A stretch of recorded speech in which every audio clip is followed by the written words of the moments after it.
Le vendredi soir, dans les années 1970, était plus que la fin de la semaine de travail. C'était le moment où la liberté devenait palpable. Les rues se remplissaient, les lumières s'allumaient, la musique flottait dans l'air. Pour beaucoup, c'était le début de la partie la plus importante de la semaine. Une nuit pleine de mouvements, de rencontres et d'émotions. Que ce soit sur la piste de danse sous une boule disco rotative, sur des patins à roulettes au rythme de la musique ou au cinéma avec l'odeur du pop-corn, chaque activité faisait partie d'un sentiment de vie commun. On ne sortait pas pour consommer du contenu, mais pour être là, pour être vu, pour créer des souvenirs qui résonnent encore aujourd'hui. Ces vendredis soirs étaient bruyants, vivants et sans filtre. Pas d'écran, pas de distraction, seulement des gens, de la musique et le sentiment que tout est possible. C'est exactement ce qui rend les nuits des années 1970 si fascinantes encore aujourd'hui. 1. Club disco et soirées dansantes le vendredi soir. Dans les années 1970, les clubs disco étaient le cœur palpitant de chaque vendredi soir.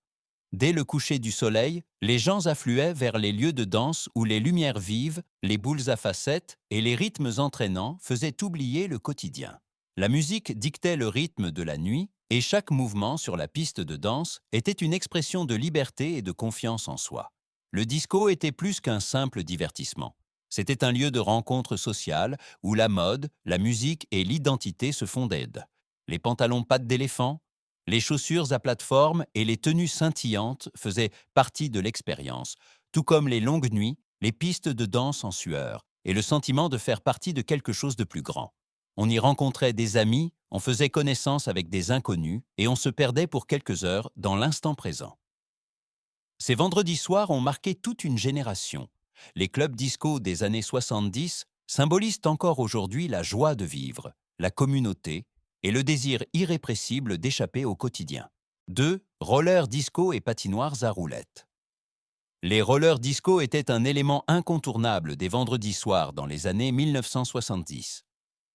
La patinoire à roulettes se transformait, à la tombée de la nuit, en un lieu de rencontre animé, empli de musique disco, de lumière colorée et du glissement régulier sur le sol.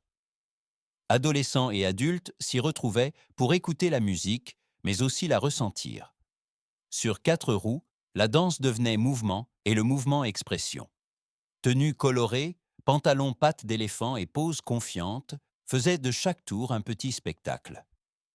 Les rollers disco rassemblèrent les gens, quelle que soit leur origine ou leur statut, et créaient une atmosphère où la communauté naissait naturellement.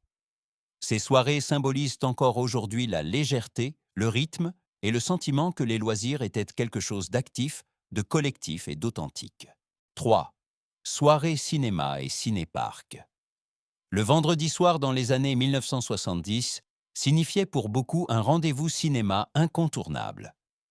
Les néons brillants, la lumière tamisée de la salle et l'odeur de pop-corn frais faisaient de la séance de cinéma un rituel spécial. On ne venait pas seulement pour le film, mais pour l'expérience partagée. Les cinéparcs renforçaient encore ce sentiment. Les voitures s'alignaient devant le grand écran. Les radios étaient réglées sur la bonne fréquence. Les couvertures étaient déployées. Que ce soit entre amis ou en rendez-vous, le film devenait la toile de fond pour des conversations, des rires et des moments partagés. Le cinéma n'était pas un divertissement rapide, mais un événement que l'on attendait avec impatience toute la semaine. Ces vendredis soirs représentent une époque où les films rassemblèrent les gens et où le divertissement était avant tout une chose, collective. 4. Salles d'arcade. Les salles d'arcade sont devenues, dans les années 1970, des lieux de rencontre électriques pour les vendredis soirs.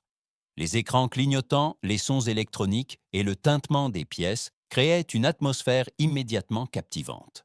Des jeux comme des jeux vidéo simples mais novateurs attiraient des gens de tous âges et faisaient de la salle d'arcade un lieu de rencontre sociale incontournable. Ici, il ne s'agissait pas seulement de gagner. On se tenait côte à côte, on s'encourageait, on attendait patiemment avec des pièces à la main et on chassait ensemble les meilleurs scores. La compétition amicale et l'émerveillement partagé devant la nouvelle technologie liaient les visiteurs d'une manière tout à fait unique. Ces salles d'arcade représentent encore aujourd'hui le début d'une nouvelle culture des loisirs, où la technologie, le jeu et la communauté se confondaient les vendredis soirs. 5. Fêtes à la maison avec musique vinyle. Les fêtes à la maison faisaient partie des vendredis soirs les plus authentiques des années 1970. Les salons et les caves se transformaient en lieux de rencontre où les disques vinyles étaient vie et où la musique donnait le ton. Le crépitement des vinyles, le fait de retourner le disque et l'écoute collective créaient une intimité devenue rare aujourd'hui. Ces fêtes vivaient de spontanéité.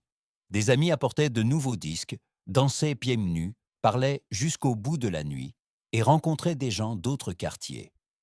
Il n'y avait pas de playlist, pas d'algorithme, juste de la musique, une ambiance et de vraies rencontres. Les fêtes à la maison étaient intimes, vivantes et pleines de personnalité. Elles symbolisent encore aujourd'hui un mode de vie où la communauté était plus importante que la perfection. 6. Soirée bowling. Le bowling était un élément classique de nombreux vendredis soirs dans les années 1970. La piste de bowling était à la fois un lieu de rencontre, un lieu de jeu et un espace social. Le roulement des boules, le fracas des quilles et le claquement rythmé des chaussures sur les pistes créaient une atmosphère qui rassemblait immédiatement les gens. On ne venait pas seulement pour jouer. Les soirées bowling étaient synonymes de conversation, de rire, de petites compétitions et de déconnexion collective après une longue semaine. Tout le monde pouvait participer, quel que soit ses compétences ou son âge, et c'est précisément ce qui faisait son attrait. Ces soirées représentent une époque où le divertissement était simple, accessible et communautaire. 7. Balades en voiture entre amis. Cruising. Le cruising était dans les années 1970 une tradition silencieuse mais profondément ancrée du vendredi soir. On montait en voiture, on montait le son de la musique et on roulait sans destination fixe à travers la ville. Il ne s'agissait pas d'arriver, mais d'être en chemin, ensemble, détendus et libres. Les muscles cars et les classiques intemporels glissaient dans les rues illuminées. Les fenêtres étaient ouvertes. Les conversations coulaient aussi librement que la musique de la radio. Chaque trajet devenait une expérience sociale où les amitiés se renforçaient et les souvenirs se créaient. Le cruising représentait un mode de vie où le temps n'avait pas d'importance et où le moment était tout. 8. Centres commerciaux comme lieu de rencontre pour les jeunes. Dans les années 1970, les centres commerciaux le vendredi soir étaient bien plus que de simples lieux de shopping. Pour les jeunes, ils devenaient des refuges où l'on rencontrait des amis, passait du temps et expérimentait un peu d'indépendance. Sous une lumière vive et entre les vitrines, un univers social propre se créait.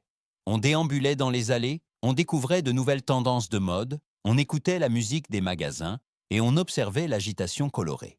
Sans smartphone ni réseaux sociaux, tout se passait directement et personnellement. Le centre commercial était à la fois une scène et un lieu de rencontre. Ces soirées représentent une culture jeune où la rencontre et l'expérience partagée étaient au centre. 9. Musique live et concerts. La musique live rendait les vendredis soirs des années 1970 intenses et immédiats. Petits clubs, salles ou scènes improvisées se remplissaient de gens qui voulaient non seulement entendre la musique, mais aussi la ressentir. Rock, funk, soul ou disco unissaient le public en une seule masse pulsante. La proximité de la scène, la basse vibrante et l'énergie brute des musiciens créaient un sentiment d'authenticité. Chaque performance était unique, chaque nuit différente. Les concerts étaient des lieux de rencontre pour des personnes partageant les mêmes idées et l'expression d'un fort sentiment de communauté. Ces soirées représentent une époque où la musique était vécue en direct et où les émotions se propageaient sans filtre dans l'espace. 10. Dinners et lieux de rencontres nocturnes. Après de longs vendredis soirs, beaucoup de gens dans les années 1970 se rendaient dans les dîners et les petits bars de nuit. Les néons se reflétaient sur les surfaces chromées, tandis que l'odeur du café et des plats chauds flottait dans l'air.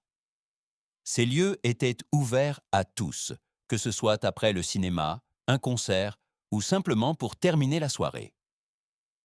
On s'asseyait ensemble dans des banquettes étroites, on parlait de la semaine, on riait, on écoutait de la musique du jukebox et on se sentait chez soi pendant quelques heures.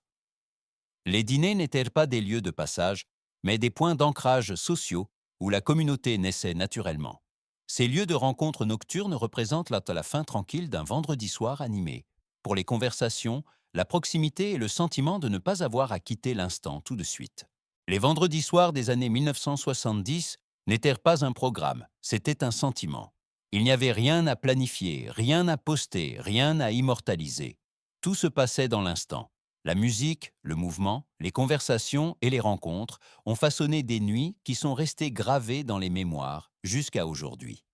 Ce qui rendait cette époque si spéciale, ce n'était pas une activité en particulier, mais l'interaction entre la communauté et la liberté. On sortait pour faire partie de quelque chose. On rentrait chez soi avec des histoires, pas avec des enregistrements. C'est précisément pourquoi ces vendredis soirs nous semblent si lointains aujourd'hui, et en même temps si fascinants. C'est peut-être cette simplicité qui nous touche encore. Une époque où le week-end ne commençait pas parce qu'un écran l'annonçait, mais parce qu'on le ressentait.